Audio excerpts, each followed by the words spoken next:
अस्सलामुअलैकुम दोस्तों, आप देख रहे हैं स्पीड मीट को।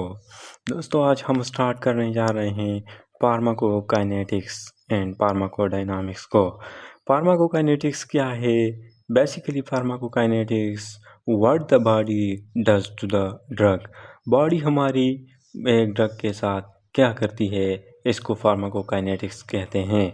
फार्माकोकाइनेटिक्स हमारी बॉडी 4 डिफरेंट तरीक़ों से एक ड्रग को डील करती है, जिसमें है absorption, distribution, metabolism and excretion. On the other hand अगर हम देखें फार्माकोडायनामिक्स को, तो what the does drug to the body, यानी मैकेनिज्म ऑफ द ड्रग जो है एक्शन, उसको फार्माकोडायनामिक्स कहते हैं। एब्जॉर्प्शन क्या है दोस्तों? तो सिंपली एब्जॉर्प्शन हमारे पास लेट्स सपोज हमने ड्रग लिया है ओरली, तो हम हमारे इंटेस्टाइन और स्टमक से इस ड्रग की डाइजेशन होके इसकी एब्जॉर्प्शन होती है इनटू द जनरल सर्कुलेशन। जब भी ड्रग साइट ऑफ एडमिनिस्ट्रेशन से जनरल सर्कुलेशन में एक्सेस करता है तो इसको एब्जॉर्प्शन कहते हैं। वाइल डिस्ट्रीब्यूशन, जब हमारे पास जनरल सर्कुलेशन से ब्लड निकल कर टिश्यू लेवल पे, सेलुलर लेवल पे चला जाता है, तो इसको डिस्ट्रीब्यूशन कहा जाता है। डिफरेंट टाइप्स ऑफ एंजाइम इस पे एक्ट करते हैं ब्लड में और टिश्यू लेवल पे, और इसकी मेटाबॉलिज्म कर देते हैं और इसके एंड प्रोडक्ट्स मेटाबोलाइट्स बन देते हैं। इसको कहते हैं मेटाबॉलिज्म। और जो एंड प्रोडक्ट बनने वाले मेटाबोलाइट्स होते हैं उनको डिफरेंट रूट्स के ज़रिए एक्सक्रीट किया जाता है बॉडी से, तो इनको एक्सक्रीशन कहा जाता है।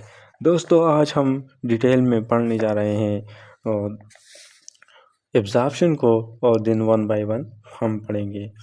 तो सिंपल एब्जॉर्प्शन क्या है? Transfer of drug from site of administration to general circulation is known as absorption.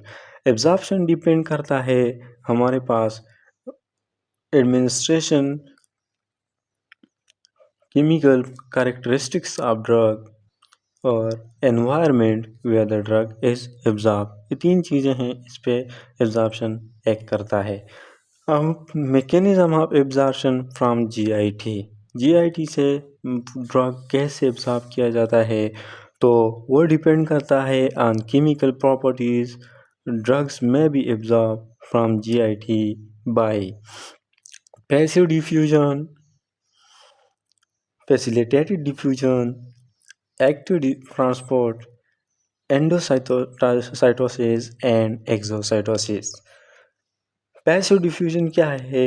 Always from higher concentration to lower concentration along the concentration gradient. जब मूवमेंट्स करते हैं मॉलिक्यूल्स, तो इसको पैसिव डिफ्यूजन कहा जाता है।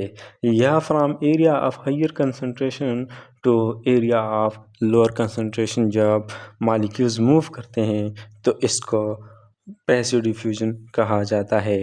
पैसिव डिफ्यूजन में हमारे पास 2 तरह के ड्रग्स होते हैं। इसके लिए कोई चैनल्स या कैरियर प्रोटीन नहीं होते, सिंपल ये सेल मेम्ब्रेन से डिफ्यूज़ होके ये इनकी ट्रांसपोर्टेशन हो जाती है। जितने भी वाटर सॉल्युबल ड्रग्स हैं लाइक एटिनोलोल, जो कि एक एंटी हाइपरटेंसिव ड्रग है, ये मूव करता है थ्रू पोर्स या aqueous channels in the cell membrane to the inside cell. While जितने लिपिड सॉल्युबल ड्रग्स होते हैं वो डिज़ॉल्व हो जाते हैं लिपिड बाई लेयर में एंड देन ट्रांसफ़र हो जाते हैं from higher concentration to lower concentration along the concentration gradient. दोस्तों फिर सेकंड वन जो है वो फैसिलिटेटेड डिफ्यूजन है। फैसिलिटेटेड डिफ्यूजन भी सिंपली पैसिव डिफ्यूजन की तरह होता है कि इसमें भी from higher concentration to lower concentration molecules move करते हैं, लेकिन यहाँ सिर्फ ये डिफरेंस होता है कि इसके लिए कोई चैनल्स वगैरह या ट्रांसपोर्टर प्रोटीन्स होते हैं। एजेंट्स एंटर करते हैं cell through specialized transmembrane carrier protein. Like example में अगर हम देखें तो कार्टिकोस्टेरोन जो एक हार्मोन्स है, वो हम अब जब देखते हैं तो तो उसकी ट्रांसपोर्टेशन जो है फैसिलिटेटेड डिफ्यूजन के ज़रिए होती है। जो थर्ड वन है वो एक्टिव ट्रांसपोर्ट है। एक्टिव ट्रांसपोर्ट में मतलब क्या है कि इसमें कैरियर प्रोटीन्स होंगे और जो कैरियर प्रोटीन है वो ATPs को as a energy source use करके मॉलिक्यूल्स को from lower concentration to higher concentration against the concentration gradient move करते हैं।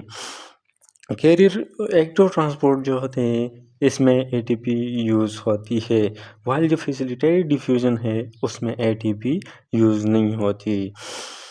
और दूसरी बात ये कि facilitated diffusion along the concentration gradient from higher concentration to lower concentration हुआ करती थी, तो active transport from lower concentration to higher concentration एक करती है।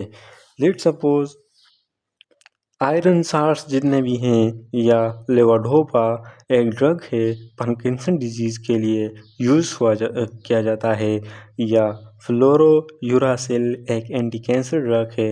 इनकी ट्रांसपोर्टेशन जो है ना GIT से वो एक्टिव ट्रांसपोर्ट के ज़रिए किया जाती है। फोर्थ वन जो है वो एंडोसाइटोसिस एंड एक्सोसाइटोसिस है। जितने भी लार्ज मॉलिक्यूल्स हैं जिनकी ट्रांसपोर्टेशन और पैसिव डिफ्यूजन फैसिलिटेटेड और एक्टिव डिफ्यूजन से इम्पॉसिबल होती है क्योंकि वो लार्ज होते हैं, उनसे सेल मेम्ब्रेन की डायरेक्टली उनकी एब्जॉर्प्शन नहीं होती। तो एंडोसाइटोसिस जब मॉलिक्यूल्स बाहर से आके सेल मेम्ब्रेन के साथ उनका कंटिक हो जाता है तो ये सेल मेम्ब्रेन उनको इनगल्फ कर देती है और उनके अराउंड ये सेल मेम्ब्रेन एक वेसिकल बना देती है और यही वेसिकल फिर साइटोप्लाज्म में चला जाता है। और इस साइटोप्लाज्म में बेसिकली ये जो ड्रग्स होते हैं इनको सराउंड किया जाता है, सराउंड क्या होता है सेल मेम्ब्रेन ने, और ये वेसिकल साइटोप्लाज्म में जाके वहाँ से इनसे ड्रग रिलीज होती है। लेट्स सपोज जितने भी विटामिन B12 हैं उनकी ट्रांसपोर्टेशन जो है वो एंडोसाइटोसिस के ज़रिए की जाती है फ्रॉम GIT से। इसके बरक्स अगर हम देखें एक्सोसाइटोसिस, तो एक्सोसाइटोसिस सिंपल ये है कि जब सेल के साइटोप्लाज्म से जब मॉलिक्यूल्स बाहर निकलते हैं सेल से तो उसको एक्सोसाइटोसिस कहा जाता है। और जितने भी एड्रेनलिन हार्मोन जो हैं वो वेसिकल की फॉर्म में नर्व्स के टर्मिनल में स्टोर होते हैं इन द और एग्जांपल है एक्सोसाइटोसिस की। फैक्टर्स अफेक्टिंग एब्जॉर्प्शन, अब वो कौन कौन से ऐसे फैक्टर्स हैं जो कि ड्रग की एब्जॉर्प्शन को अफेक्ट करते हैं। तो सबसे पहले जो है effects of pH on drug absorption, कि एक ड्रग का pH उसी ड्रग पे क्या इफेक्ट करता है। तो मेजॉरिटी ऑफ ड्रग जो होते हैं वो वीक एसिड या वीक बेस होते हैं। जितने भी वीक एसिड ड्रग्स होते हैं ये अनचार्ज होते हैं, इन पे कोई पॉजिटिव या नेगेटिव चार्ज नहीं होता और ये अनचार्ज ड्रग्स सेल मेम्ब्रेन से क्रॉस करते हैं और एब्जॉर्ब बहुत ही इजीली होते हैं।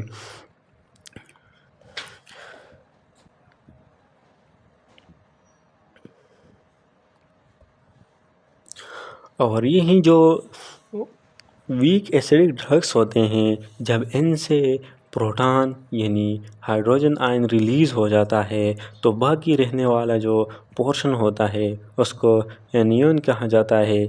और यही एनायन जो है वो नेगेटिव चार्ज पार्टिकल होता है और इसकी एब्जॉर्प्शन सेल मेम्ब्रेन से नहीं होती।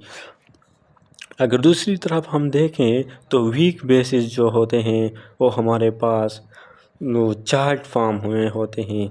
देखा हमने कि जितने भी वीक एसिड हैं वो अनचार्ज हैं तो उनकी वो बग़ैर चेंज हुए उनकी एब्जॉर्प्शन होती है। फाइल जो वीक बेस होते हैं ये चार्ज फॉर्म में होते हैं।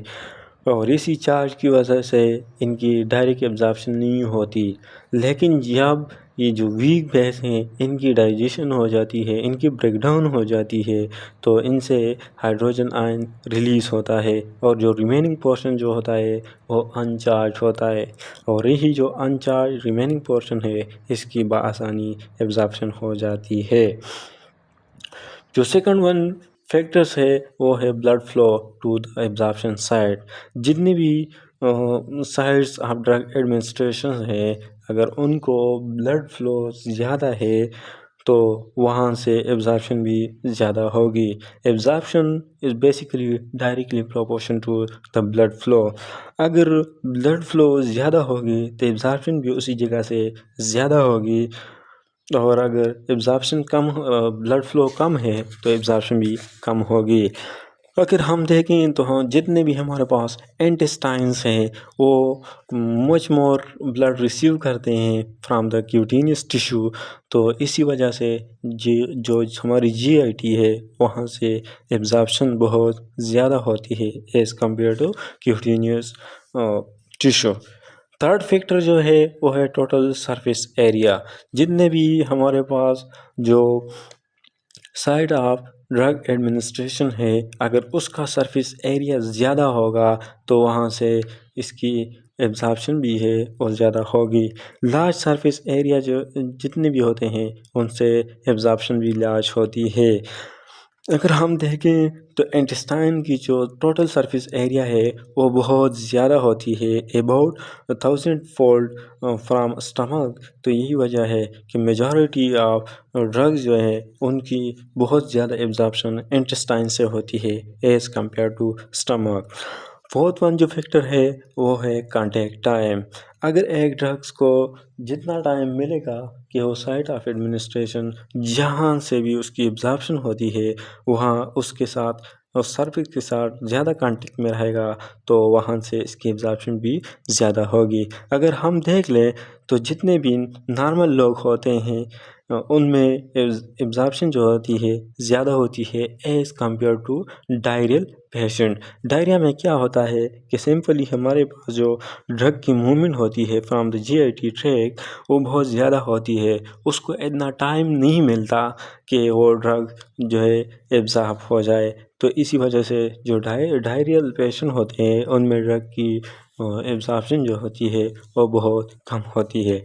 5 फैक्टर जो है वो expression of P glycoproteins. P glycoproteins basically transporter proteins होते हैं जो बहुत सारे मॉलिक्यूल्स को ट्रांसफ़र करते हैं इंक्लूडिंग ड्रग्स। उसका इन जो पी ग्लाइकोप्रोटीन्स है इनका high concentration liver, placenta, kidney और इंटेस्टाइन के अलावा ब्रेन कैपिलरीज में पाया जाता है। ये जो पी ग्लाइकोप्रोटीन्स है ये ड्रग को सेल से बाहर यानी पंप करते हैं आउट टू ब्लड। तो ये ड्रग को सेल मेम्ब्रेन से यानी इनसाइड द सेल ये पेंच आउट करते हैं बाहर की तरफ, और यहाँ से और जहाँ इनका कंसंट्रेशन ये नंबर ज़्यादा होगा वहाँ एब्जॉर्प्शन बहुत ज़्यादा कम होगी। क्योंकि एब्जॉर्प्शन का हम कहते हैं कि जब जनरल सर्कुलेशन में इसका कंसंट्रेशन ज़्यादा हो तो उसको एब्जॉर्प्शन कहा जाता है।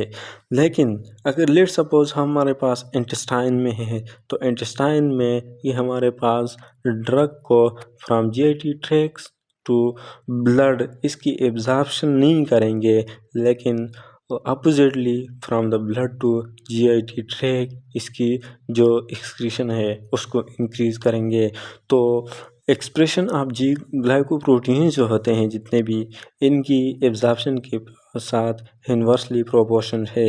अगर इसका कंसंट्रेशन ज़्यादा है तो एब्जॉर्प्शन कम होगी, और अगर इनका कंसंट्रेशन कम है तो एब्जॉर्प्शन ज़्यादा होगी। दोस्तों ये था आज हमारा टॉपिक एब्जॉर्प्शन के हवाले से। नेक्स्ट हम पढ़ेंगे